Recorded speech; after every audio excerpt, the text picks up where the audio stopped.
Desk is in City Council.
Good evening, full house. I'd like to call this meeting to order.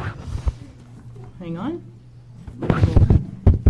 There, can you hear me now? Everybody's microphones. Appropriate notice has been given. Everybody on. I would like to ask the art students to lead us in the pledge because I was going to ask the vandals that vandaled our school to do it, but they are being punished right now, so we're not going to have that. So if you would, please stand, remove your hats, and we'll say the pledge with our art students. If they want to come up, or do we leave them? Either way. Okay. You ready? You can start. I pledge allegiance to the flag of the United States of America and to the republic for which it stands, one nation, under God, indivisible, with liberty and justice for all. Thank you. Thank you. We'll see them in a little bit, correct? Yes, sir. Yes, ma'am. I need an approval of the agenda and minutes of February 20, 25, March 3rd, 25, and March 6th, 25 meetings, please. I make a motion we approve the agenda and minutes. I have a motion from Scott, Second. second from Jason. Any discussion? All in favor? Unanimous, thank you. Reports and presentations, Mrs. Lawrence. I would love to hear your academic report. Well, we're actually going to let our visitors. I love it. tonight, So, y'all ready to kick it off? Okay, come on.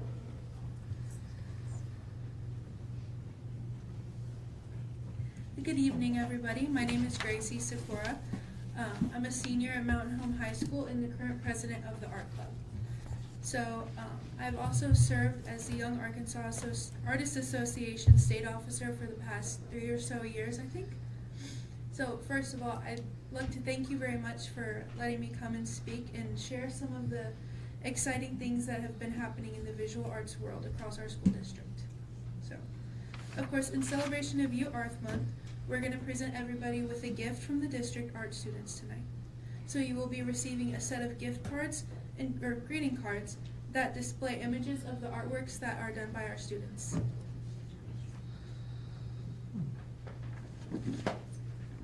Is that microphone on? I don't know. Tap it. Tap, Would you tap, tap. give it a little? Oh, it is, okay. It's Thank you. sorry. If we could go to slide 2, please. So our first student that we're going to be introducing is Cash Dunn from Nelson Wilkes. And his piece is called Optimus Prime, and it was done with graphite. So if you want to stand up and give a little wave. That's pretty awesome.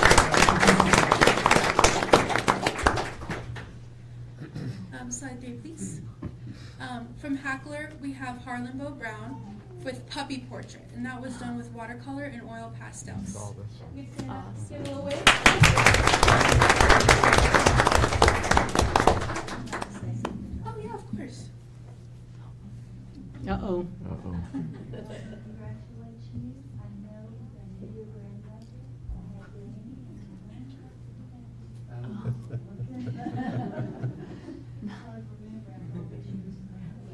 Harlan, was that your own dog, or was that just something you liked?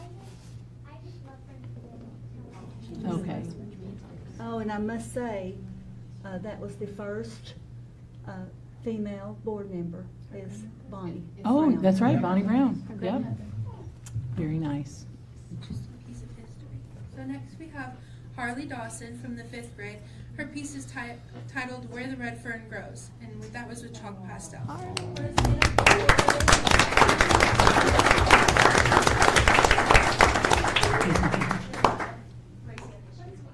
Oh yeah, you want to come up and say a few Oh, words? that would be great.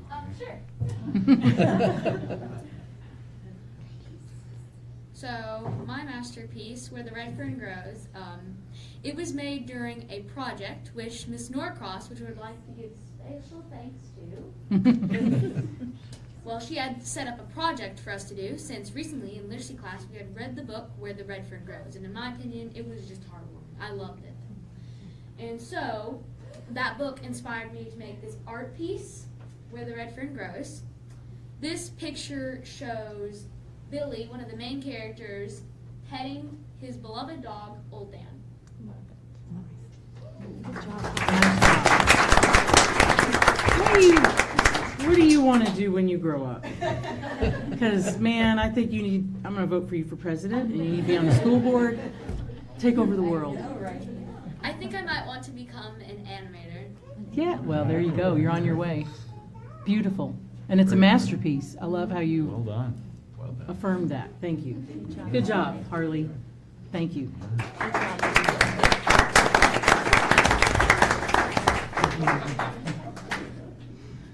On slide 5, we have from Pinkston Middle School, June Templar.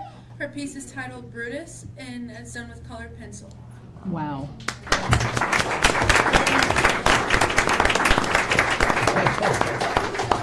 Come on. No? Gonna let the art speak for Is that your itself. favorite animal or? Yeah, it's beautiful. So Wow. next, slide 6, we have Riley Blaisdell from the junior high.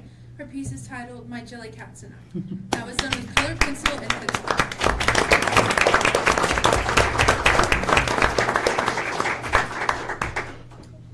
So, flip my paper over. So from the high school, we have Owen Morris. His piece is made out of ceramic. It's called The Turtle. He's in baseball. Ah, Well, he's a baseball, but we appreciate his contribution.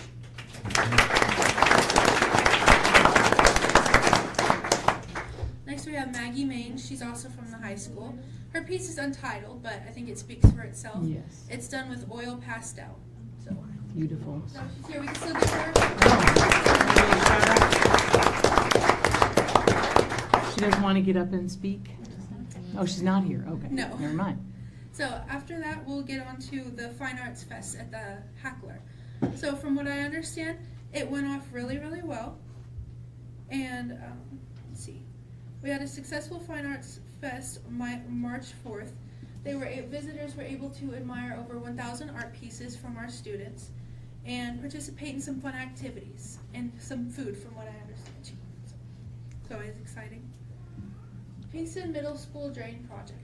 So Pinkston art students, in their efforts to attain the School of Conservation distinction, paired with the City of Mountain Home and Friends of the River to do a storm drain art awareness. So that brings awareness to some of our storm drains to keep them clean. And these particular empty out into Dodd Creek or Hicks Creek. So just a little movement to keep everything nice and tidy. Were they afraid of seeing the clown? You know what? That might have been a. Especially that age. Jeez. Slide 11. We have the Pinkston art teacher, Miss Posey, has some links on this slide to a website of hers with some incredible artwork that's being produced by her students. So if anybody wants to click on that later, they can feel free to look on it. So it's okay. So at the high school, we try to do a lot of community projects, and one of those is volunteering at the food bank of North Central Arkansas. And this was in 2024, some pictures of students boxing meals that we do. Slide 13. One of my favorite events that we have is the annual Empty Bowls to Feed the Hungry dinner. This was our 11th annual one. So over the course of those 11 years, we've raised $250,000. So that's Wow. quite a bit. And this last year, we raised $53,000. Is that the most ever I in a think year? Last year, pretty close to Yeah. Yeah. Wow. Well, slowly we've Amazing. been building up, so thankfully we have quite a good group. And this year was the first year that our Little Balmer art students is pictured in the one to the far right. They were able to contribute their own bowls, which were very adorable. I love them. Nelson Wilkes. Is that the one that we had the problem with she had to work overtime and? Yeah. Yeah, Nelson yeah, Wilkes. you, yeah, that's her. Yeah. Oh my gosh, Yeah. that was a lot of work. Thank you for making it happen, because I'm sure they were just crushed. It was a great little project. They had such a great time, and we're making more for our art show. Oh, good. When's that gonna be? April 30th. Okay. So I'm slide sorry. 14. This was for American Graffiti Day. The high school art students partnered up with the Payson students to create a Jackson Pollock inspired artwork for our American Graffiti event that was at the Pinkston Middle School. Yeah. And then slide 15. So about 2 weeks ago, several of Mountain Home's very own art students placed in the Northeast Region Art Contest in Cherokee Village, and we also got some best of show. So there's some pictures of them there, which we're very proud of them. So our first place winners, they will have their artwork sent to state level. So they will be competing, they'll go on and be competing at a higher tier. Slide 16, please. So this is a little bit about our Young Artists Association, AYAA. So next month, there will be several high school art students. They're going to be attending a competition in Hot Springs, AYAA. So on our way up there, we're going to stop at the UCA Art Department to get a little tour for anybody who might be interested in pursuing that line of education. And then we will also have approximately 1,400, my bad, high school art students from across Arkansas that are going to come and participate. It's a very fun event that, you know, it's very good for the art community. $5. To the art department. To the art Yeah, department. to the art department. Wherever you interrupt. Got it. So, that's slide 17, please. These are some of our dates to remember. So the Nelson Wilkes Heron Art Walk is going to be April 30th from 4 to 6 p.m. The Fine Arts Festival will be April 27th from 4:30 to 7:30 p.m. and that's going to be at the high school. The Fine Arts Concentration Reception. I can't read. But you can draw. That will be April 24th, 6:30 p.m. and that's going to be in the Dunbar Auditorium.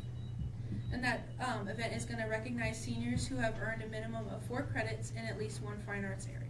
So, it's a little bit of what's been going on, and again, a big thank you to supporting the visual arts and also for letting me come speak. So, You are fantastic.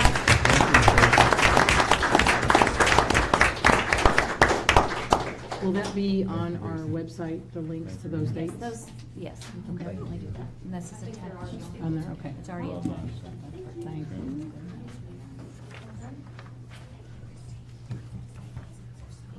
Cool. Ms. Lawrence, thank you. We've got some art teachers there. Yes. I think I got this one too.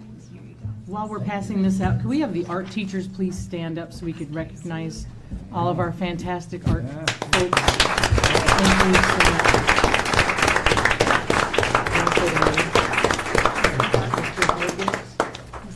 Miss Posey, Ms. Norcross. Miss Norcross, And Ms. Ferris. and Miss Harris. Mr. Hargett and Ms. Lawrence. And Miss Lawrence, boss. Thank you. Thank you, thank you. All right. Foreign language teachers, National Foreign Language Month. Yay! All right.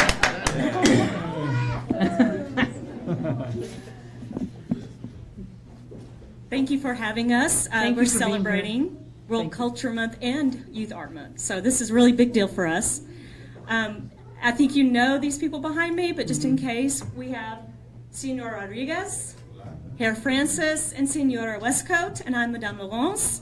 So we are representing the foreign language programs at Mountain Home High School, and you can see we now offer all 3 levels of French, German, and Spanish. Wow. Yes, so That's a very excited, and they're long growing. Our 3rd levels are growing every year. That's fantastic. Clicker. Oh, no clicker. Okay. It's missing. So we have started a program of study for those students who decide to pursue 3 years of the same language, which is quite a feat. We have some top students, and they have to really carve that out of their schedule. So we are excited about these numbers. I mean, we started off with maybe 9 total, Oh. and now we are looking at 6 French students, 17 German, and 10 Spanish students that are going to be completing the program of study, and they'll be wearing a special cord to represent the native language of that country. So really great job to those kids. So a really big thing we are preparing for, like all day, for at this moment, we have been focusing on this a lot the last few weeks. We will be we're participating in this competition really soon, so we're going to be doing a lot of things after spring break. But we are taking students back to the student competition, and this year it's going to be held at Harding University. Harding has been so grateful. I'm so grateful to them because they have been providing us a special tour that's going to give us a tour of their language department buildings and some other departments while we're there. But our students are able to compete in those events that you see listed up there. And the theme is, this is actually our 50th year of this organization, is celebrating the past, competing for the future. So Chris Francis and I, we are members of the board of Arkansas Foreign Language Teachers Association. We just finished a board meeting on Zoom right now. Mr. Chris is the president-elect, so he is very important in the organization. I'm just a member at large.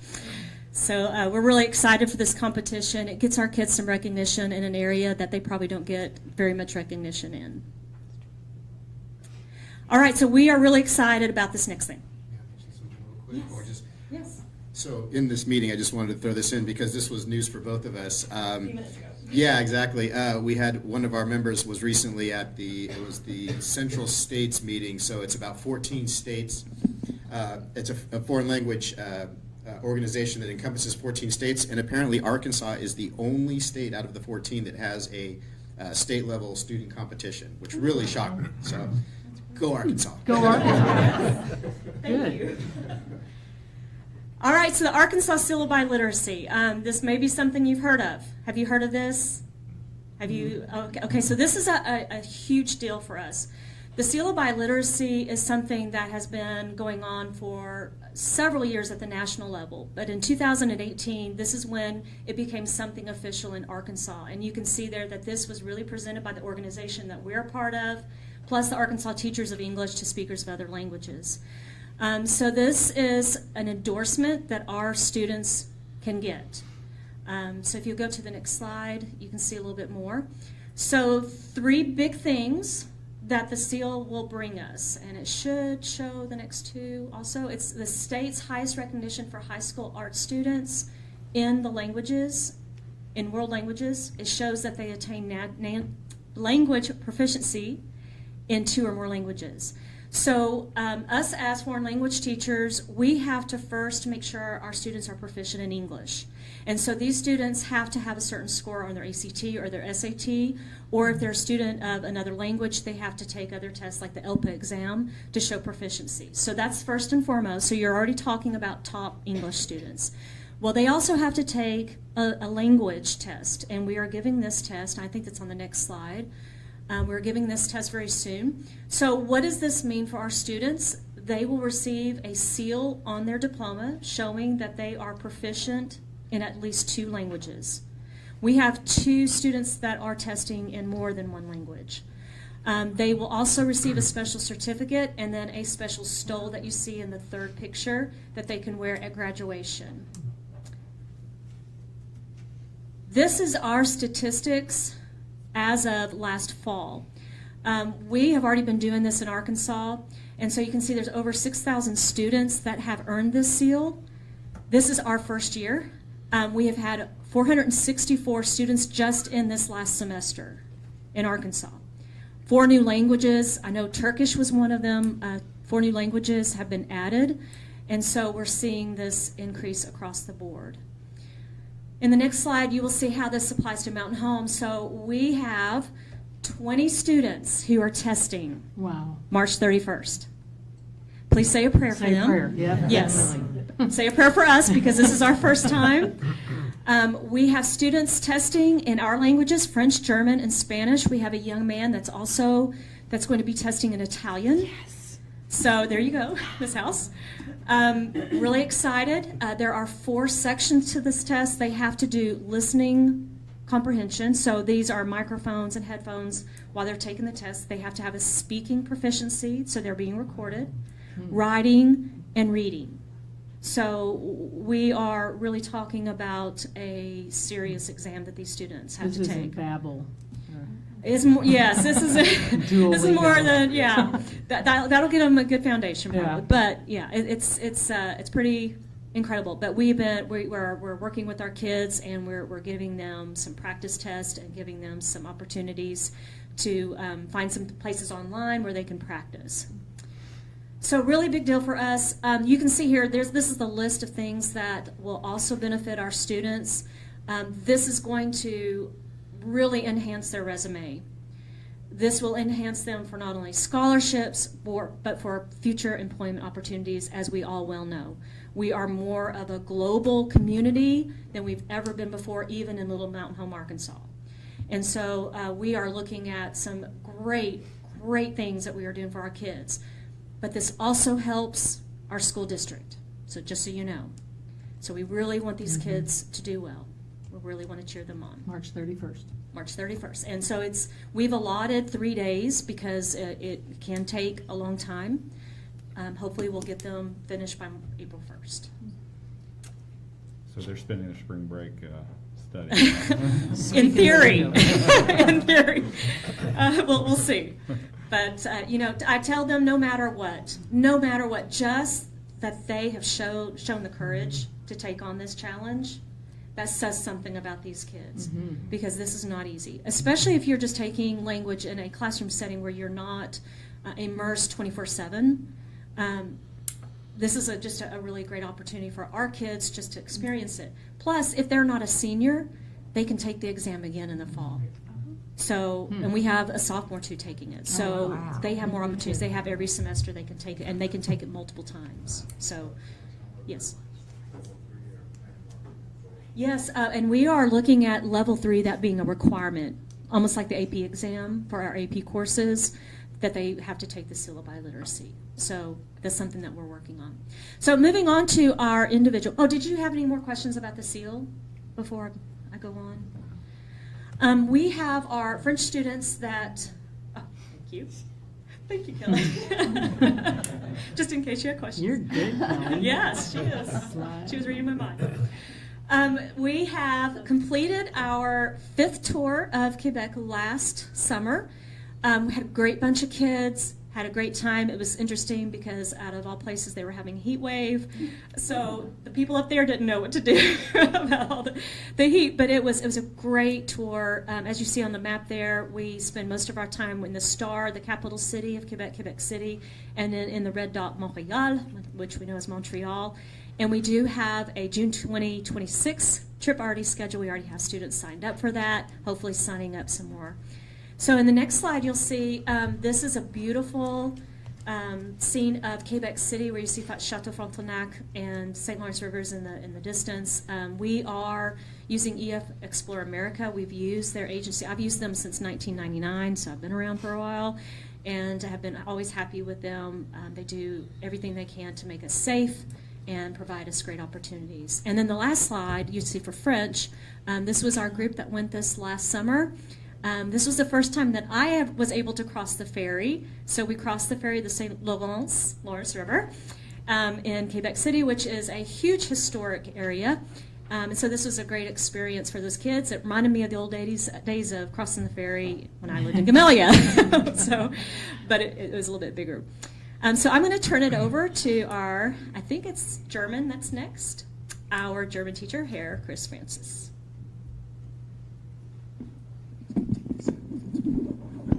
So we'll be going on our trip. We're a little bit, I guess. What do you want? How do you want? What's that? Yeah, we're on an off year. COVID kind of threw us off. We used to be on our even year, so we all used to go at the same time. But so German is on for this year, and then Spanish and French will be going next year. This is GAP's 26th trip. So GAP has been around for a little while, and that is mostly due to my predecessor, whom I'm sure you all know, Nancy Reed. She set this up. It's been going on since the 80s, and so it's just a tremendous program that she's built, and I get the privilege of being able to continue it. We have this year, we encouraged our German compatriots to take as large of a group as they were willing, so they agreed to take 25 students of theirs to bring over here, who will be arriving in 2 weeks. And so... So I'm staying with Miss Dewey. and then in the summer, we'll be taking 25 students over there. I kind of put together a little map there. You can see, so down in the bottom left at the beginning of the dotted line there down in Bavaria. That's where we're going to be spending the first 2 weeks. This is kind of the most exciting part. Well, it's all exciting, but the cool thing about that is while we're in Regensburg for 2 weeks, the students actually get to see kind of a behind-the-scenes look of Germany. They're embedded with a German family. They get to see what Germans do. They get to hear what Germans think, and so it's not just like hotel hopping. They get to really get a behind-the-scenes look. So we think that's a really special part of this trip. But then the second part is equally cool, and that is we get to kind of design our own trip around Europe. And as you can see, we go so far, we go completely off the known map, off to the side there. I probably should have picked a better map. But anyway, so we're gonna kind of cruise through Austria, the Czech Republic.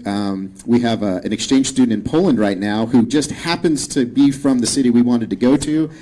Serendipity. So she's going to help us set up some stuff there, and then we're going to bounce back into Germany and then on up to Berlin. But it's an extremely exciting trip. I'm really excited for the students. I think they're going to see a lot and just get a tremendous overview of Europe while we're there. So. And that's just a picture of probably the most well-known thing in Berlin, and that's the Reichstag, so they're kind of their Capitol Hill, if you will. Has a long and glorious history. So just one of the many things they'll be seeing while they're there. So be thinking about us. You'll probably be hearing us doing some fundraising in the coming months. So consider joining in on that, all right? Thank you very much. Thank you. That's an awesome trip, man. And now we have Senor Rodriguez with the Puerto Rico trip. Yes. Hola. Hola. Puerto Rico is dear to my heart. It's where I'm from. So I tell the families and the kids, I'm going home. Who wants to go with me? It gives us the opportunity to leave the country, but still be in the country. We still have the same, same dollar. Our cell phones will work, but we're still immersed in a Spanish country setting. I would love to take you guys if you guys want to join us. We are going next summer in June as well. And we currently have 6 students who have signed up. Ms. Bergenstock and I are the chaperones going on the trip. And if you see the next picture, you will see the students who went this last year. We had a very motley group. Wow. Very interesting. We had a great time. And some of my teenager boys reminded me that they are toddlers, so it was just amazing. Those boys.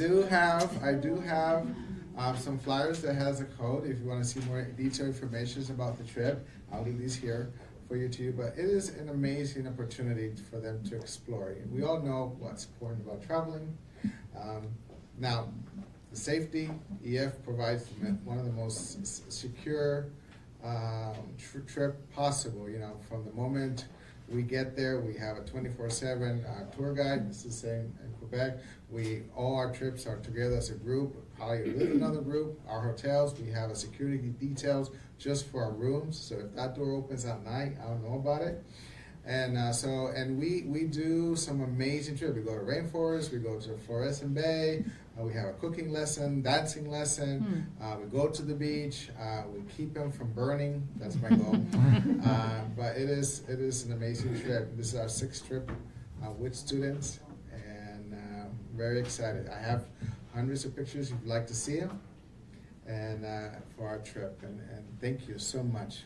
We are very excited in our district because of what we can offer, and seeing the kids in an amazing way. They'll get a backpack for both of our trips. They'll get a T-shirt just like this one. They get it by me. And it's just an amazing opportunity for our students. Muchas gracias. He's making me look bad. I didn't bring any flyers. So I want to thank you guys for supporting us. It just makes a difference when we have kids in person, in our classroom, the interaction, and I hope that that's always supported. And I just want to know that means the world to us. So thank you on behalf of our students. Thank you. Appreciate all you do. All right, Ms. Lawrence. Draft day review and draft day stats. I wanted to just take a minute tonight and give you an update on draft day because we talked about it. Happy spring break. Bye, guys. I thought y'all would enjoy seeing some pictures from the event and an update on, and we have some numbers to share with you. I do want to say that Coach Philip Goodwin is at track meet tonight, or I would have him up here with me because he was our key organizer from our district in this. And then also Miss Danny Pugsley from the chamber, where they were key in getting this up and running for us. But I wanted you to see a little bit about what the event was like. They had a ring set up for seniors to interview with local employees from all around our community. They could choose who they wanted to sit with.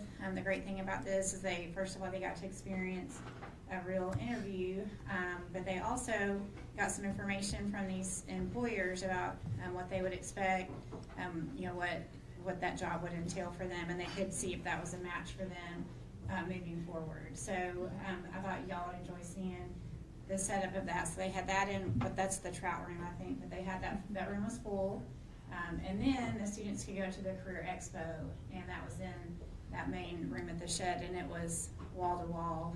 You could say vendors, but they're just anyone that wanted to participate that is going to be an employer of these students was able to set up a booth and showcase their company, their programs, tell them more about what would be involved in a job there.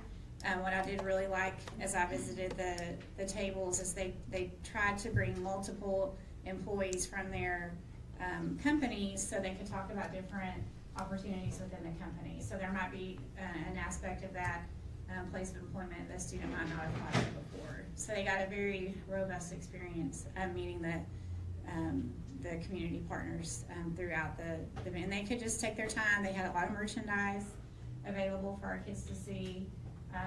And then I just put several pictures on here of that if y'all want to look through. How many kids? Well, I have some numbers I'll share with you in just a Okay. second. They're just some of you'll recognize some of our others, Leah from Kidspiration, and we have lots of people you'll recognize in these photos. Just very creative tables, I will say. They had some fun things there, and so lots of it. It's a really great variety of places where students could go. And they also had information about post-secondary support. So I did want to share, they also had the Be Pro, Be Proud truck that students could visit. We had this on our campus previously, but they had that and students could go through that if they wanted to. I didn't want to let you see our training providers, just give some of these companies some recognition. All of these listed here were our companies that were part of Draft Day. This was our first time to do it in Mountain Home. We learned a lot. Overall, our feedback was that it was a very successful day, but obviously we can learn and maybe make some changes if we need to, include more people in it if they would like to. And then to answer, so we did pull some numbers together just so you could kind of see where we ended. So there were 25 total interviewees. They did not have to interview to participate in the expo, but we did have 25 that did the full interview experience. Of those, 22 received feedback offering conditional job offers, requesting either an online application, offering an internship, an apprenticeship application, or a full-time job offer. So 88% of those that went through that process came out with an opportunity of some sort. 20 were invited to apply online for potential openings. That was 80%. 9 were encouraged to apply for internship or apprenticeship. That was 36%. 3 conditional job offers based on meeting pre-employment requirements. So basically, if they could go through the remaining steps, there was a conditional job offer there. 2 were actually offered full-time jobs, and then 1 independently set up a job interview outside of the interview process. Another great aspect of this was they realized there's some steps they've got to take, so they are going to have to be proactive in their next steps, and this kind of gave them some really good information about how to get that underway. So it was. And this is just our students. Yes. We had an additional. These are our Mountain Home, thank you for saying that. These are our Mountain Home students. This was a regional event, so there were students from other area schools that we showed you on that map before that were invited to attend. So this is what we compiled from our students. That's great. Not bad for a first time. Yeah. I know. Yeah. And our campus was beautiful. Y'all know ASUMH is, Mhm. 30 plus it employers. is, and it was raining. It was really nice. Yeah. Heavily that day, but It was really that's good just time. part I of it. happened to walk in, I was just curious what this is like. I've never seen anything so well organized, and the students were very focused. The vendors were lighthearted, which I thought, was good. Yeah. They had a good, but it was extremely impressive. And they really were able to answer, they had time to answer any question that they had about Mhm. the company. So, it was a great opportunity for our students. Any other questions? No, thank you, Thanks Ms. for Lawrence. sharing. That's all I have. Thank you. All right, Ms. Cotter, financial reports.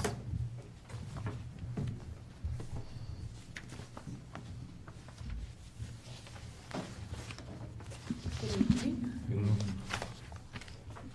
We'll start with the statement of changes in fund balance for the month ending February 28th of 2025. And we ended the month of February with $16,881,891.73. If you recall, last month I talked about Fund 3000 and some of those insurance reimbursements that we would be receiving. And so we received $84,901.91 of those 5 refunds. So just wanted to point that out since I brought it up last month. Any questions? There's really nothing out of the ordinary. Okay. This is the statement of revenues, expenditures, and changes in the fund balance for the month ending February 28th. We had total revenues of $1,709,508.38 with total expenditures of $3,704,209.31.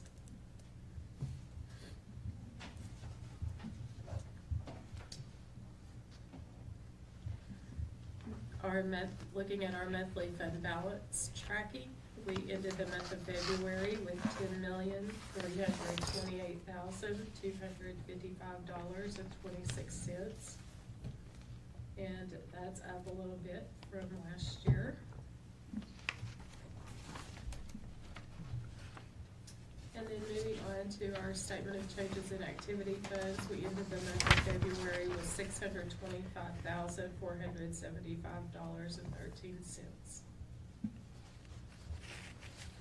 Any questions for Ms. Cotter on that part? The following pages are system reports for the reports that we just went over, and then also the check register for February.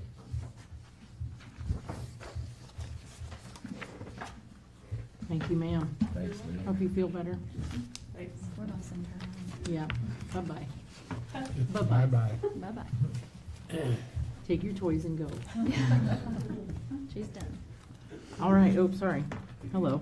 Ms. Dewey, Yes, ma'am. enrollment report, please. Total enrollment, 3,764 students, so that's up 2 from last month.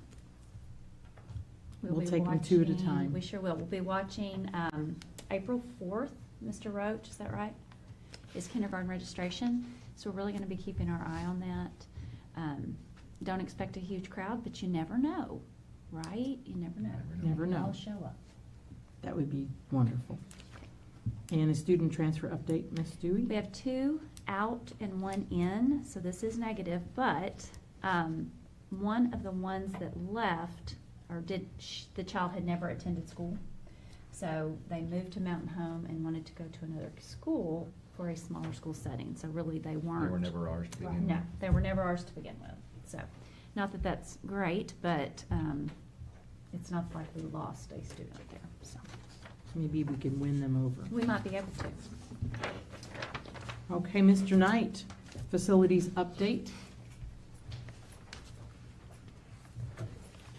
Hello. So I just want to start real quick. I don't know if you noticed, we kind of have a full house tonight. We don't normally have one. And I've noticed that a large number of our food service teams here, and I think they're here to support you guys on an item here that's coming up in a couple. But anyway, from our last work session we had, we kind of messed up, and I apologize that the live stream reviewers could not see the slides the architect was working on. So I've attached them here. Jennifer has also attached them and put them on the website. Great, thank So you, they're there, Jennifer. and we've ordered the necessary equipment, so as long as it comes in by next time, they'll be able to see those if they can't make it in person. So, Great. I think this is really good, really well, thank you. Anybody that didn't see it on last time, they can go to the website and see everything we were talking about, discussing On the facilities page. on the facilities page. Wow, yeah, you have everything. Got all the scribbles. Yeah, That's it's- great. and All the actually, scribbles. It's a little bit better than we did because the Yeah. architect did go and annotate some stuff too, so. Nice. Went back and cleaned them up a little bit. So, Thank you. no problem. And then, just want to give you an update on the Guyberry roof and where we're at. Architect's gonna have those submitted by April 18th. We're gonna get that bid posted as soon as we can. I need to give the facilities division just a few days to a week to try to approve those in case there's any changes.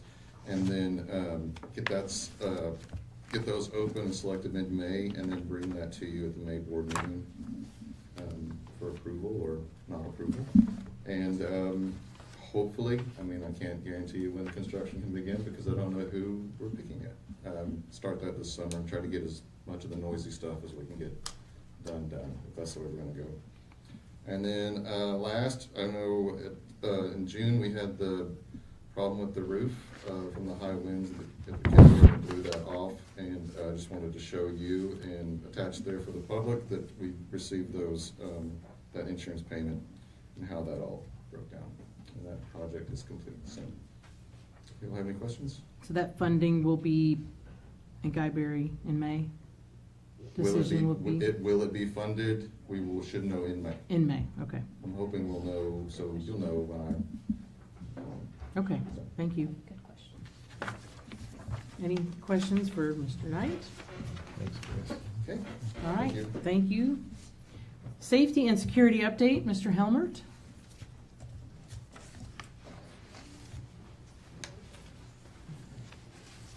Big crowd tonight. Good crowd. I like it. All right, well, good evening. Good evening. And thanks for having me up here for a safety and security update. I did two columns for you.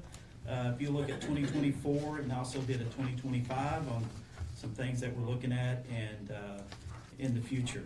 But to start off with, when I first got hired, this is the first year, I looked at we did some yellow vests for all our duty teachers. I don't know if y'all noticed that, but every duty teacher that's out should have a yellow vest. And also, if you work in bus or carpooling, you should. Okay, so that's something we initiated. The next thing is I want to mention is we did a district-wide lockdown drill. Went really, really well. We did every campus. Even after that, I did a survey to see how the teachers felt. And it went really well. They felt like they were prepared and knew what they needed to be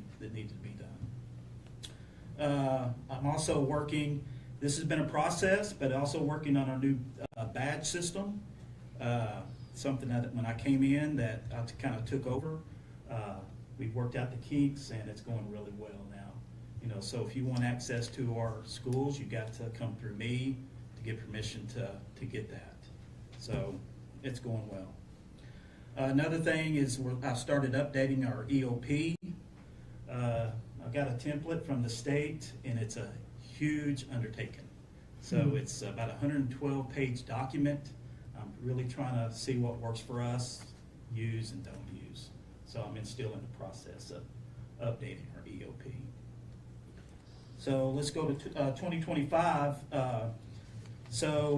Implementing and train the high school and junior high on our new weapons detection system that will be installed next week. So we're rolling that out. When the kids get back to school on Monday, we'll have them set and ready to go. So also replacing missing items out of our crisis bag. And the way I want to do this, and I think it's a great idea, is next football season and our first responders night is bring an item for that. And I think it'll go That's a good idea. really well. Yeah. So, You'll have more than you yes. will have storage for. Yeah. And also what I'm doing in the future, I'm looking for a vape detection system for our high school and junior high. It's becoming a bigger and bigger problem. And I've talked to several districts that have these detection systems, these vape detections, and it really works. They say they see a big difference in it. So we're looking at doing something like that. How does that work?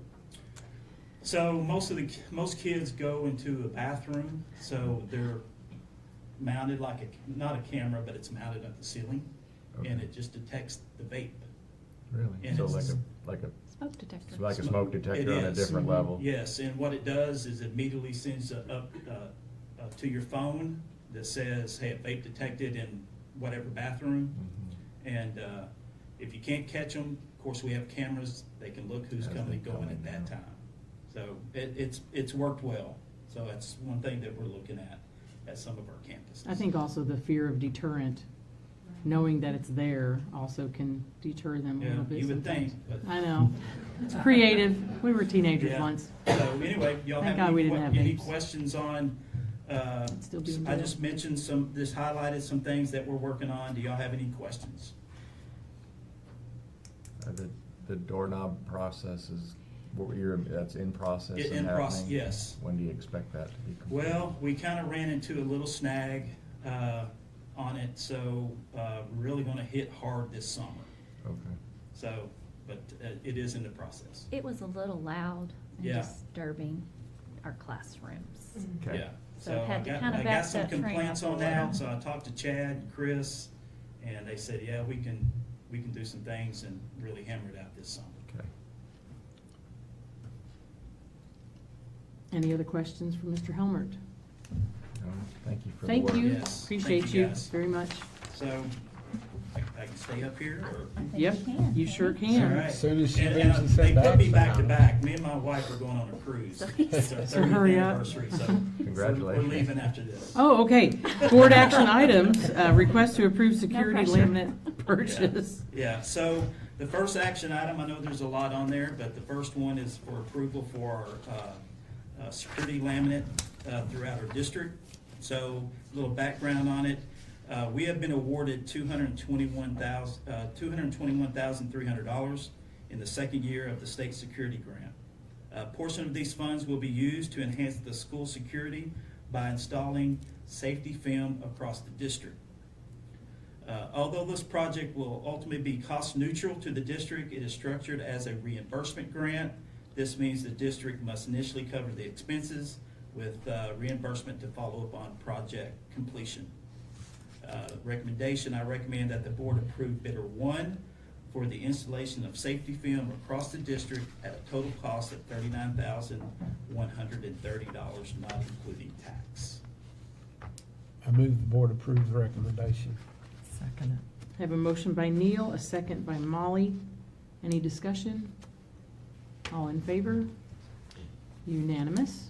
Okay. Thank you. Thank you, guys. Thanks, Eddie. Thanks. Congratulations. Have a great time. Be safe. Request to approve 25-26 salary schedule. Mr. Engel, PPC, and Mr. Daly, CPPC. I don't think either of us are going on a cruise. I am excited to be early. So you're and get here to all that. night? Yeah. So we just come tonight to propose, board approves next year's salary schedules. The changes are highlighted in yellow. As far as the certified side goes, I think the only change that's not already been board approved is just on this page right here, just addressing that cohort continues to move down. If you remember, that was one of our weird compromises with learns, and it's working out. But I believe that's the only I think so. one we've not seen so far that's become. On the classified side, we've got a couple items in there, one of which is one for Eddie that's a clerical change just on the coding. Nothing else has changed, just changing his code there. Further down, there is, and probably the reason that most of the people behind us are here. Oh, I skipped that one. Sorry. I'll go in order. We propose to change 3 of the levels of the maintenance to give them a little leeway in how they're able to hire their folks, so it changed the title there from maintenance skilled maintenance. The big one though was our food service staff. A lot of folks work real hard to work these salary schedules and get these folks some raises that they deserve, 100%. You know, honestly, I always say that there's nobody in a school that isn't 100% necessary for the process, but these folks are Definitely. exactly. There is no kid that isn't going to feel bad if they don't get a meal from these people. You know, they're always there to make sure our students are fed and they can learn. Because I didn't grow up very rich, not at all, and having those meals was very important. So we hope that you all will approve those changes for them. They definitely deserve it. Definitely.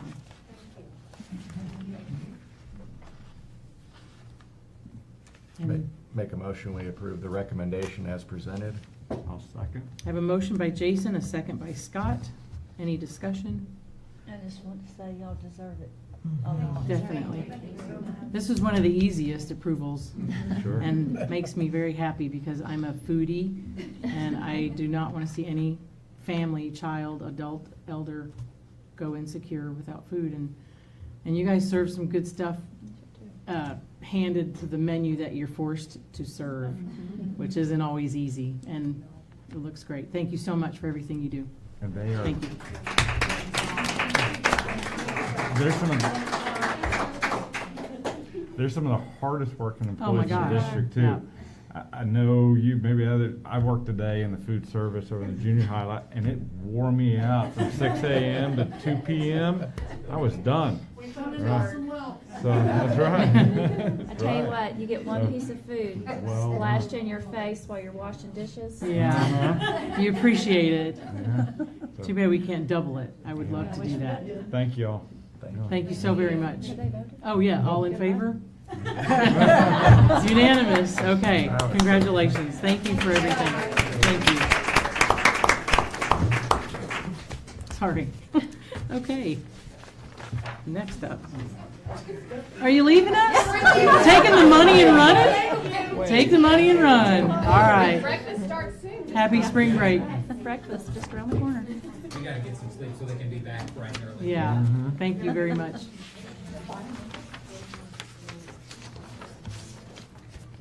Okay, request to approve the 24-25 calendar amendment.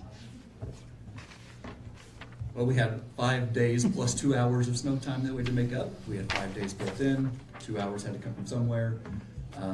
PPC met, and we already had 3 early release days coming in April and May, and we just decided to turn the last day of school into a regular day of school.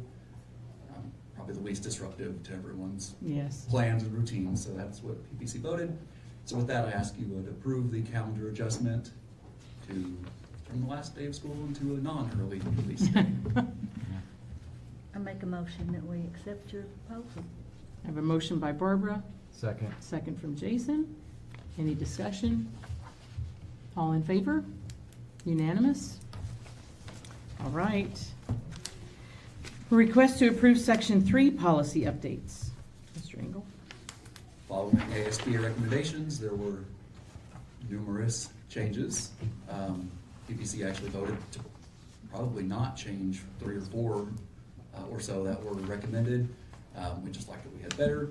That being said, all the ones that you see in front of you are the changes that we recommend.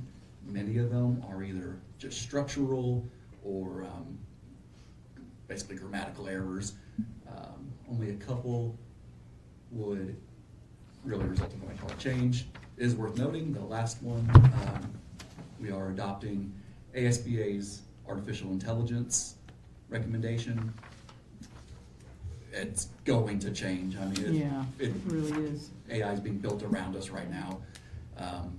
So we just decided to go with theirs. The only difference that makes it a Mount Home policy is we identified technology as the department that will help, be our deciding committee on those factors. So with that, I'd ask you to approve the Section 3 policy changes. 14 of them. All right. I make a motion, we accept that one. I have a motion by Barbara. Second. Second from Scott. Any discussion? Thanks for all the work. It was a logistical nightmare, and it was a very long meeting, but we got through it. That's why you get paid the big bucks, right? Yeah, that's right. Yeah. All in favor? Unanimous. Thank you, Mr. Engel. Thank you. Okay, we'll take Mr. Daly for a request to approve Section 8 policy updates. You back? So same thing as with the PPC. The CPPC went through the ASBA recommended updates for this 6-month period and found that there was 17 policies we need to look at. Voted to change quite a number of them, with 10 of them being mostly ASBA's recommendations to change. 7 of them are MHPS policies, either partially or in full. There were a few of them that are just completely clerical changes in nature, and actually 3 new policies, including AI, and 10 where some policies were changed. I do recommend that you approve the recommendations of the CPPC, and I'll be glad to answer any questions anybody has. I make a motion, we take your proposal. Second. I have a motion by Barbara, a second from Neil. Any discussion? These are touchy ones. There's a couple in there. Mhm. All in favor? Unanimous? Thank you. Thank you. Mr. Mendleski, request to approve security camera upgrades. Requesting approval for more security camera upgrades. This is falling under the security grant, Arkansas round 2 of that grant. We worked up plans to upgrade junior high and Pinkston, kind of the next campuses in line for an upgrade. This will be kind of right in line with what we're doing at Nelson Wilkes and what we did at Guy Berry, same brand, cameras. Taking Pinkston to 4 recorders and 64 cameras from 2 recorders and 26 cameras. That's good. And then junior high will be 7 recorders and 72 cameras, upgrading from 4 and 43.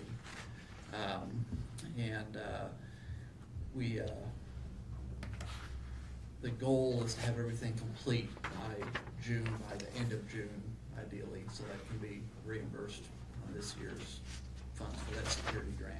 So they will probably do an extension if needed, but that's the goal.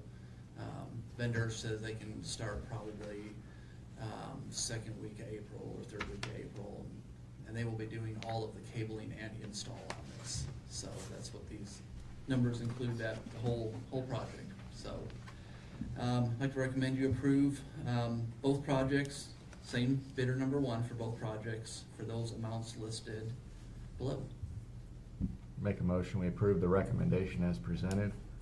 Second. I have a motion from Jason, a second from Molly. Any discussion? Will those include the AI software for the weapons detection? No, Is that's, that are they capable? They are, So, yes. okay, so that's just another layer that you put on top of it. right, there's actually 2 layers. We can go with analytics on these cameras through this camera manufacturer that will aid in searching. So we can put a license that's fairly affordable on certain cameras that would say, look for all the red cars that drove through the parking lot today, and it would just pop them all up.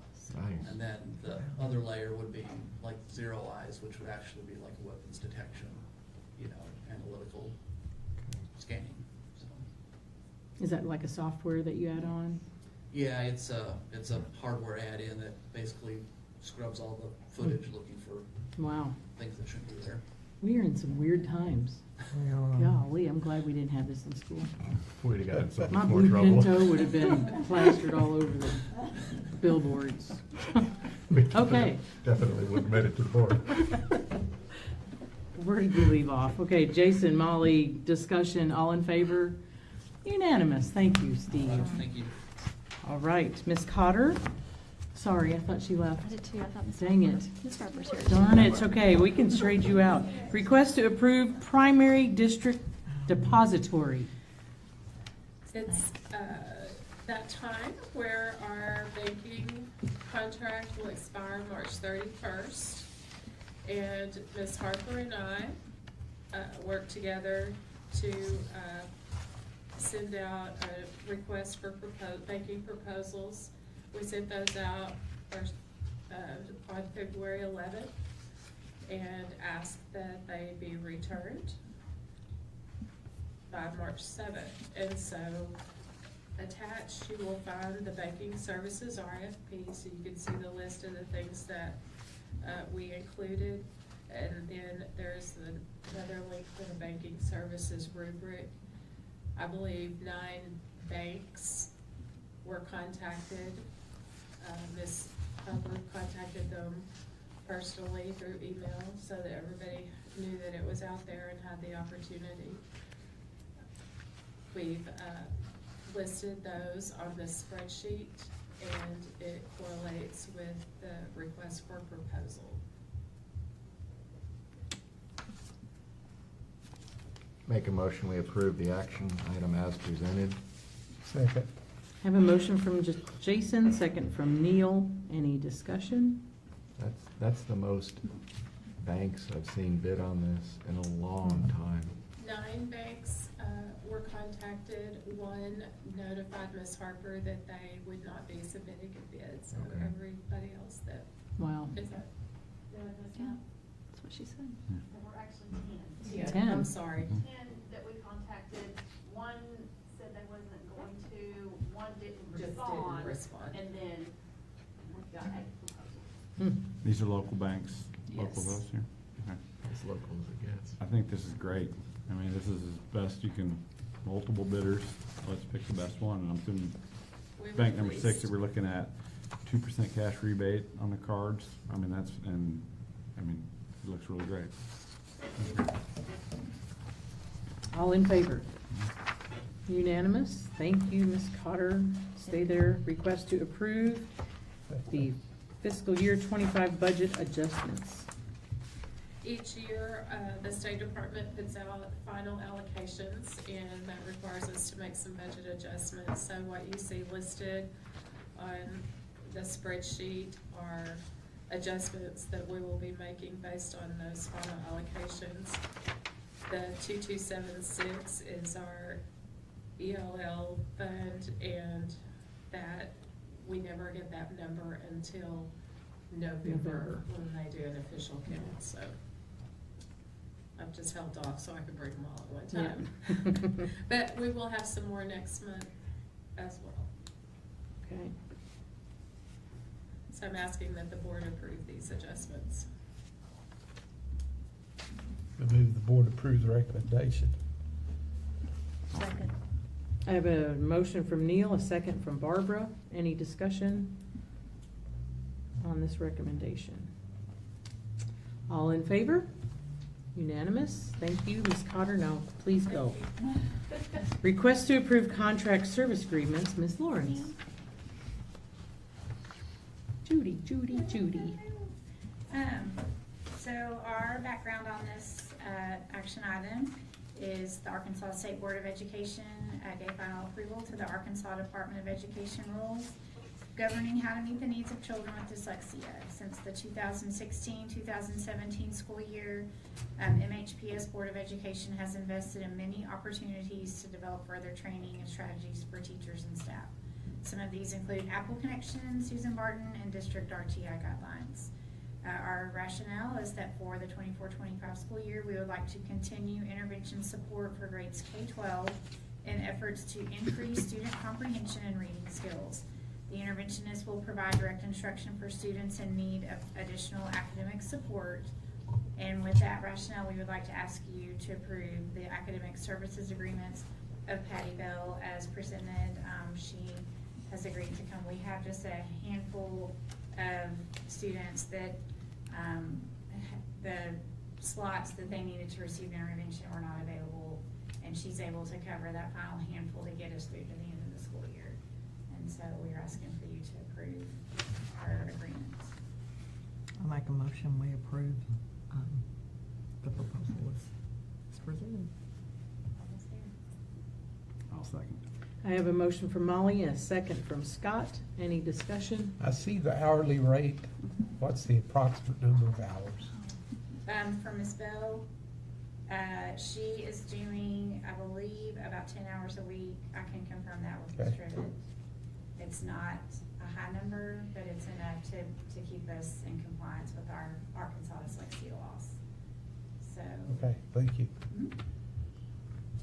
And we are working on a plan, I will say, for our K-5 intervention piece next year that we're hoping to we're realizing we might need to just update our process around that and involve more certified teachers in that. Okay. So we're working on that. Ms. Goodwin, Mr. Roach, and Ms. Kincaid, Ms. Trivet and I are, and that was part of that Greenbrier visit that we told you about a few months ago. So we're excited about that for next year. All in favor? Unanimous. Thank you, Ms. Lawrence. Ms. Dewey, request to approve cybersecurity policies. I'm actually going to ask Mr. Daly to help with that one. Okay. He's done a lot of work on this. So, Arkansas recently passed Act 504, just as a background to this, that requires districts have a cybersecurity policy that at least follows what the Department of Education in Arkansas recommends we follow. The specific things we can't say publicly, of course, because it would sort of help our enemies, the people that are trying to break into our systems, if we say, hey, we've got this and this and this to keep you out. So just wanted to say that, so that's out there. But we did provide a copy of the policy and I believe a copy of our expected procedures to everybody here, so that I recommend we approve the policies that the state has provided for us. Move we approve the district's cybersecurity policy as presented. I'll second. I have a motion from Jason and a second from Scott. Any discussion? Without discussing too much. I mean, having read through them, I think most of it's common sense, smart policy, stuff that probably should have been here before now even on. Yeah. So. And there's a lot of stuff that we were already following unofficially. Right. We were always, at least since I've been here, we've been trying to get the district at a level that I would imagine most large businesses would be at. I like to think, hey, is this how Amazon protects their servers and their data and their information? Nice. And try to follow that kind of idea. And the state, when they came out with these policies, I was very impressed with the things they recommended because they are in-depth and they are the important things without some of the things that distract people and people end up in a rabbit hole on. Sure. How do you, assuming we approve this, how does this get distributed to all the staff while it's still being protected, I guess, for lack of a better word, policy where it's not open? So it'll mostly be the tech department that handles, we'll say 99.9% of this stuff. There's a couple things that require everybody's help because everybody can fall victim to cyber attack. So some of that stuff, the actual procedures won't be public, but everybody will have their hand in it across the district for sure. Yeah, certainly ways so everyone's aware of the policy and what our policies are. Okay. All in favor? Unanimous. Thank you. Thank you. Ms. Dewey. Okay, so. Request to approve school choice resolution. So Arkansas Code annotated, it's listed there, defines the process for school choice in Arkansas. The code states that the Board of Directors needs to adopt a resolution concerning the acceptance or rejection of students applying for school choice. I recommend the board accept the 25-26 school choice resolution as presented. I move to approve the recommendation. Second. I have a motion from Neil and a second from Miss Molly. Any discussion? It really doesn't appear to differ from No, sir. No. things in the past at all, so. No. Same old, same old. We do expect a possible change after the session's over, but if so, I'll bring this back. The resolution will change. has some, with the dates, we're just watching. I mean, we all know there could be some changes, but the bottom line is, it's what we've been doing, we're going to continue to do, but we realize we're supposed to have a resolution for that, so we want to make sure we have what we are supposed to have on file. Very good. All in favor? Unanimous. Thank you, Ms. Dewey. Request to approve sale of Gamaliel property. All right, so I'm going back to some property we have discussed a couple of times. You did give me permission to go ahead and put that out for bid.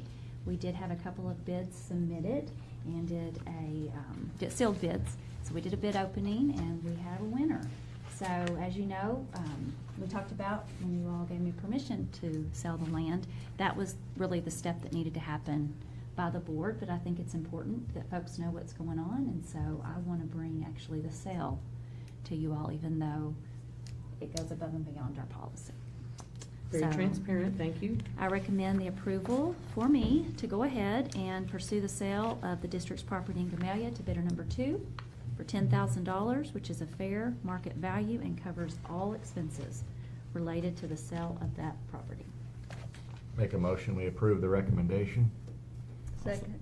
I have a motion from Jason, second from Barbara. Any discussion? Other than it really needs to happen? Yeah. You know. So does that just go into like building? It'll What probably does just that go in into? general operating. We can put it, School board pay? probably not. No, all right. Probably not. Big Cedar Lodge? Probably not, no. Conference, work session? No, probably Okay, y'all not. only got me one more meeting, so enjoy. That'll go into general operating as far as Okay. I know. Ms. Cotter, are you good with that? Yes. Ms. Harper? Yes, general operating? Yes, But ma'am. really, it's a liability setting up there, so we're not Yeah. gonna use it. We don't This Do we is- mow it and take care of it? And- No. Okay, good. There's Not not too wasted many money. opportunities for it to No. sell. No. No. Very good. It's just not. And somebody wants it, so All in favor? Unanimous. I will get to work Thank on you. And we have a constituent, Mr. Tony Chamberlain, would like to address the board. Constituent, thank you. How are you today? Hi, everybody. Nice to see y'all again. Good evening. There you go. You're getting a handout of what I'm going to present, and it's a new high school. I'm going to call it a white paper. There's no statistics in it, but it's my opinion, and white papers are an opinion. So we'll just go from there on that. If you would follow along, it'd be great. I think we're trying to get a new school, so you have to have a mission statement. So our purpose is to provide information to the stakeholders of Mountain Home School District of the need to have a new high school. This academic center will be an institution designed to develop our students mentally, morally, and as well as aesthetically. The overall premise is to ensure our students are competitive and prepared for the challenges of the 21st century. You know, I lived through 2 bond issues here. One missed by 1 vote, the other one was soundly defeated. And I think it's only because we didn't get the word out. And I want a new school. And I'm personally invested in that because at the time my daughter had a son in high school and she couldn't go to the whole school. She was in a wheelchair. And it was very difficult. So every time I saw a bond issue not pass, it hurt me personally. And so I was sitting over Christmas break and my grandson was there and he's a senior at the high school and he was telling me all the things that were wrong with it and that students were laughing about and saying this is ridiculous. And I thought it was too. So I was thinking that you need to get community involvement. So if you go to the page on community involvement, it's listed all the different places that I don't think people went to. And there's a volunteer fire departments. There's 18 in the county. I know that's not, everybody's not a stakeholder, but there'd be about 14 to 15 volunteer fire departments that people need to go to and talk because they really are the center of a local community within Baxter County. Need parent-teacher organizations involved, somebody needs to talk to them. Assisted living centers, very difficult to get into.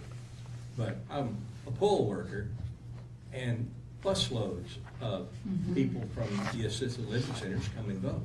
Yes. How to get to them, I don't know, but there's got to be a way. So you don't want to overlook that. City council, quorum court, they need to be involved. They need to know what's going on. And if you get all JPs involved, and all of the people that the councilmen from the city involved, then it just grows by itself. It's very important. Chamber of Commerce is basically on our side. The food bank. If you could just get a flyer to the food bank, everybody that gets food, put a flyer in and say, hey, vote for us. That's real important. It's pretty simple to do. There's a lot of votes right there.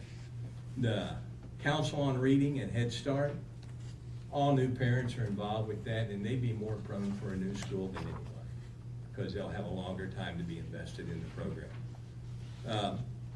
Baxter County Extension Office, so many people go in there for help.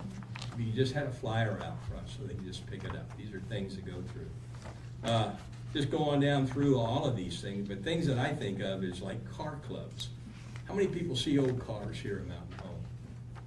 There's so many car clubs, and they're all 15 or 20 people, and when you've lost a bond issue by one vote, you just can't afford to overlook these people to do that. Master Gardeners is another one as you go through. There's 60 people in Master Gardeners that go to a monthly meeting, and they all vote. And they all have spouses, or most do, so you're talking another 120. And on a school issue, that's a lot of votes to go through on that. Women's groups out in Gamelia, they have what they call the Gamelia Girls. There's 40 people that meet once a month right there. And you just, somebody could go talk to them and see what they have and convince them to go on through. The hospital, of course, the VA clinic, get them to put a little blurb in a new high school and what's going on. Can't forget the Knights of Columbus, which I'm a member of, but also the Masons. They meet and talk to a lot of people, and they do breakfasts. You can have a handout there. You get all this community involvement and go talk to them. And then the next page is about the media. When you hear about a new school, you're going to get a lot of complaints, like we don't need one, it's too expensive. In the past, we have all these radio stations, and you go in and you tell them we need a new school. Instead of going in that avenue, you should take the positive and negative aspects and write down people's names on the questions that they had and the problems they had. And let's say you were at the American Legion and Mr. Smith said, I didn't like this because we don't need this part of the school.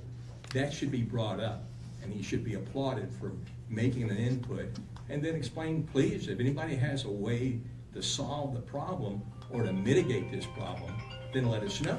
It's really important, and that way you would get that person who's against the school to come forward and vote for it, only because that individual was listened to, and that's important. So you have all of these things. TV stations, we have nothing out of Springfield. XL7 is local. How many people really look to it? But it's a good voice. You need to do that. But the thing that was missed totally was blogs. I was amazed at how many people listen to blogs. There's one guy named Paul that has a daily blog of about 400 people. And these are things that you need to have somebody come to and talk to and have an open forum on these different blogs, because that's where a lot of people are getting all their information. The library, just have something there. Have people come in and talk. You could get a small talk for patrons that come. The Historical Society, they need to do an expose on the school district, on the high school. People come into the Historical Society all the time for genealogy, background checks, and finding out about their families. So this would be another avenue that could be used to get people to know about the school, what the plight of the school is, and what's needed. Newspapers, they are what they are. You know, use them to your advantage, but blogs are much more important than newspapers these days. At least I think so. I was glad to hear about security. I think our stakeholders need to know about security and what you're doing and what's being done. The security officer should go and make talks and talk about as much as what he would feel comfortable with, especially with and get Mountain Home Police Department, the Sheriff's Department, then of course the whole litany of federal programs, federal bureaus to come in and talk. The FBI, they have things of this nature, ATF, Homeland Security. But most importantly, I think the Arkansas Department of Education. They have a very, very sound security department right there. And they need to be talked to and brought in. And our stakeholders need to be aware that we're talking about those. Those are the things that most of the people complained about. If they knew that it was being done and not just some fancy building, what needed to be done, they would be for it. And that goes right in next use as far as community facility use. With the amount of money that's invested in a new high school, it has to be more than a high school. It may be too late to include it in any of the architectural drawings, but probably not. You could just have to make sure the school would be able to have a cafeteria that be used for large groups, a gymnasium that could be used for large groups, and the auditorium. I mean, Mountain Home has no state conferences. There is no venue for a state conference. Now, a perfect example of a high school that is used by the city is Russellville High School. It is amazing on what they do. And it could bring in income, and it could be very profitable, and at the same time help promote Baxter County. So that's something that needs to be thought about. Emergency use of facilities, you know, this was before Camellia got hit by the tornadoes. I lost 3 trees, but I think the school really needs to have a tornado-proof aspect of it. And I know it's included in the plans, but it really needs to be brought out. You know, a tornado-proof gym with emergency electrical power. And I know that people may not like the idea of electrical buses, but if you had a bus that was electric, you could plug that bus in and run that building for 3 or 4 days. And that would be an amazing asset for the community, and it would help make people come vote for the new school. Emergency electrical power, like we said, and then electrical vehicle to the grid. I just talked about it. And I think that if you had the proper dialogue, you could get different aspects of the federal government and state government to help fund this. There's got to be something there. Is it Miss Alice that was here a couple months ago? Aliza. She would know. Yeah. Yeah. I think we just need to ask the question, and if the question is answered properly, then I think that our stakeholders need to be aware of it and say, this is what we have. You go over to Camellia right now, you get a lot of votes for that. And down in, where's the other one? Down around? Calico. No, farther north. Cave City. Yeah, Cave City, and also just the ones that vote in Briarcliff. Briarcliff, yeah. Briarcliff would be one to think about. I want to talk about utilities. Full disclosure, I am a proponent for self-sufficiency. I believe in EVs, I believe in solar panels. It's saving me a lot, enough that where I'm going to put in more. Because if I get in one more system, then I will have no electrical bills. And I'm going to have electric vehicles. I already have one, going to have another. And I won't have any fuel usage. None whatsoever. And that could be the same thing for the school. If you had buses that ran off of solar power, think about how much money you would save. And electrical vehicles don't require the same amount of maintenance that a regular vehicle would have. But the main thing is that you need to have a panel discussion with energy. I know you probably have a memorandum of understanding for net metering and what's already done, but they're in business to sell electricity, and we're in business to reduce the amount of electricity that we use. So that's something that needs to be looked into and told to our stakeholders. And that would be a hard sell, I think, but it's something that's important. On the planning, when you talk with the engineers, you should have it set up to where, while you may not have places to charge cars, you need to have the infrastructure into where it would be easy to implement. Because 10 years from now, everybody's going to have electric vehicles, pretty much. And if you had it all set up to where you could have somebody come in and put in charging stations, you wouldn't have to maintain them. You would just get your commission off of them. and the students would like it, be a good rate for them, I think it'd be a win-win, something to think about. Now, AI in the classroom. Somebody just said AI is just a beast. It is so complicated, and it's going to change the United States on what can be done. I'm amazed at what I learned, and I'm very behind. I don't know that much, but it's important. Okay, I want to talk about robots. Who's ever been in Lowe's or Home Depot and seen their machine that cleans the concrete? That's made by Tennant. Tennant is just one company, but robots are going to be everywhere. And it's going to be run, and it's no longer little wires that you have to place out. You just program it, and it goes. That could be used for all your buildings. That could be used for grass cutting, because I'm looking at Husqvarna for Propelled. Thank you very much.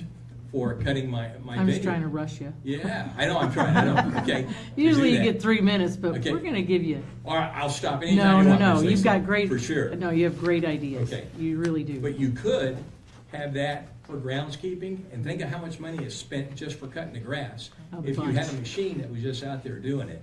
Now, you would probably lose some money. The local people would lose money, but the school district would save money. And it would even be better for all the custodial people, because when you talk about this, instead of just saying they're gonna be replaced, no. You tell them what training is gonna be available so you can run this. And so it's job security for them. And a perfect example for everything I talked about is Greenbrier High School. They have so much solar power, they're buying more, and they're going more and more on electric buses and everything. It's a good place to go look and see. Batesville too. Yeah? Batesville's all solar. Not Yeah. all, but. Not all, but they're getting it more, yeah. Where they're just getting rid of utilities. Yep. Now, funding. I think in the last two bond issues, millage issues, people were very upset about the amount of bonds that were out. I don't think it was really understood, and I'm still a little lost. I just know It's that I was confusing. told that bonds that were issued the first year that I came here to give out ROTC scholarships in 1980, those bonds are still outstanding. That's crazy.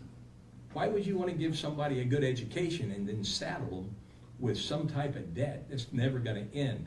So our stakeholders need to be aware that every bond has a due date. It can't be changed. The only thing that can be changed if it's going to be paid off sooner or for a lesser amount of interest to do it. And that has to be brought out, because otherwise people are going to complain all the time. But you got to get that going.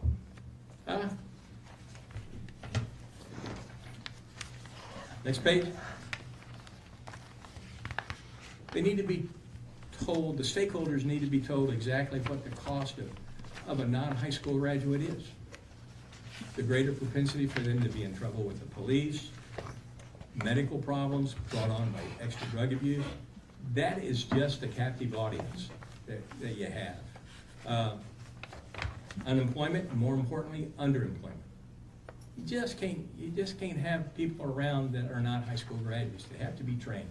They have to be able to be one of those two people that got job offers right here at the school. And we need to talk to people about that. And then it's been a while since I've been involved with statewide testing, but the population has no idea how we're penalized because of our demographics. Right. It's just terrible. You know, they say that we're doing very bad, but we're not. We need to sit there and let everybody know that we are doing well, and that we're double stacked against us in this category, and we're stacked against us. But somebody needs to go out and explain it to our stakeholders. Now, the guidance department or somebody, I think, needs to promulgate the total dollar amount of scholarships received since the first bond was issued. And I don't know when that was. But our product is our students. And we get investors through millage, and they need to have a known ROI. What is their return of their investment? If you have $30 million and it only costs $20 million, that's how much you are to the good. That needs to be brought out in a business aspect. You do it? And then finally, I know it's been a long 3 minutes. POA&M, you've got that, I don't care. But everybody, I want you to look at this very last page. You have to be brave enough to do this. Judging the present by using the past, you will lose the future.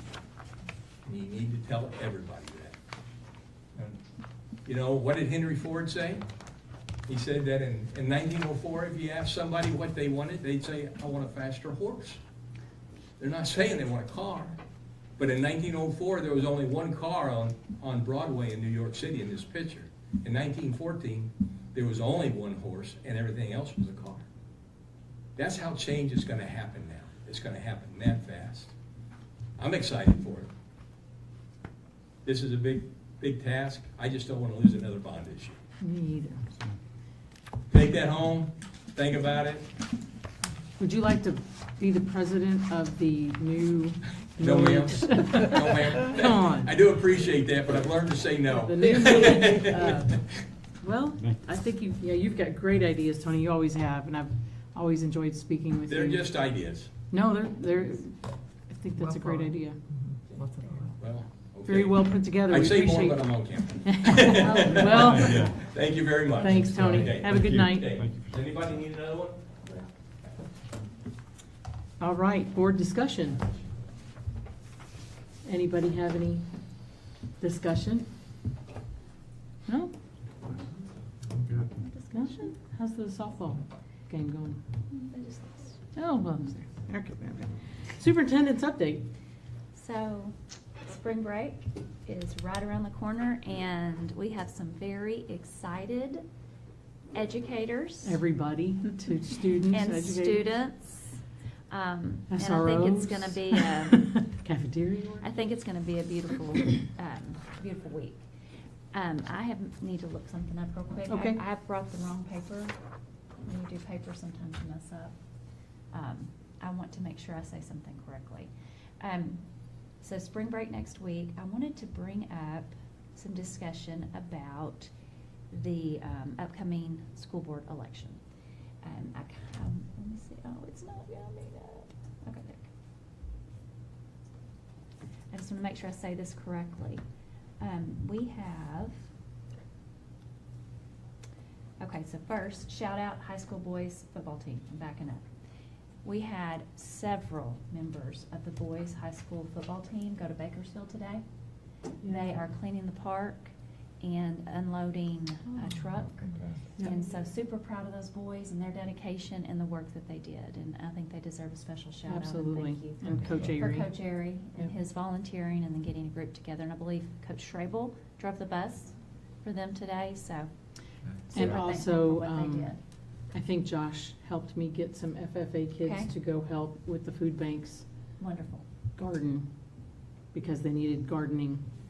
So I think that was done too. So we've got some great kids, great leaders that teach our kids to be good leaders. And they're learning the art of service, Mhm. service above themselves. Yes, And very important. something we need to also judge what our kids are doing on. And they're doing some pretty cool things. Lunch board meeting and presentation will be at the kindergarten. We have switched from Nelson Wilkes to the kindergarten. What day? April the 7th at Oh, yes. 11:30. Okay. We will move, we'll go to Nelson Wilkes in May. So kindergarten, April 7th, 11:30. Regular board meeting on the 17th. A date for a work session in April to continue looking at possible placement of a new building. Kind of getting those decisions. You want to do this in April? We need to do it in April. Would April 24th work? And anybody that's possibly joining our board, we'd love to have them there as well. April 24th. 5:30 here? Be 5:30 here. No, got one no. I can be here. I'm Two. no Blake Shelton concert, so Okay. you're safe. Ms. Horton, would that work for you? I will be out of town. Okay. Lucky dog. It's fine. Okay. April 21st is the other option. I'll be. Out You'll of still be week. gone. Out of town. All right, so we will if April 24th works. I'm sorry, Jason, do you want us to try to find, we can find a different day. If I'm the only one that can't be here, it's fine. Okay, I'll check with Dan. If he can't be here either, I'll also talk to some of our new board members. And if that's all right, I'll text you all individually and see if we need to do a different day. But right now, let's tentatively say April 24th at 5:30 here. Okay. So now let's talk about school board election. So update. I talked to Miss Kanda, 5/13/25, so that's Tuesday, our school board elections. That Thursday, 5/15, is our school board meeting. Election results cannot be certified sooner than 2 days following the election. That means if there's any provisional or overseas ballots, there's a chance this sitting board will need to be here for a meeting on 5/15. That also affects who's on the board for graduation possibly, which is 5/16. So, if you would, current and possible new board members, if you could be prepared either way. But I would like for all of you to be prepared for graduation, because I think that it's appropriate for the sitting board to be there, this board, current board, because you will have made every decision for that graduating class this year, at least. But of course, if we have new board members, we want to invite them to be there as well. Might get a little crowded, but that's okay. I think it's important that everyone's represented. Me too. So timing's gonna be a little wild on this one, and we'll just see what happens. But the more the merrier. Let's just be honest, everybody's Yeah, just I don't watching their think it's kids gonna be- graduate. Yeah. This is just one extra step. So, we may have a new board president and we may not.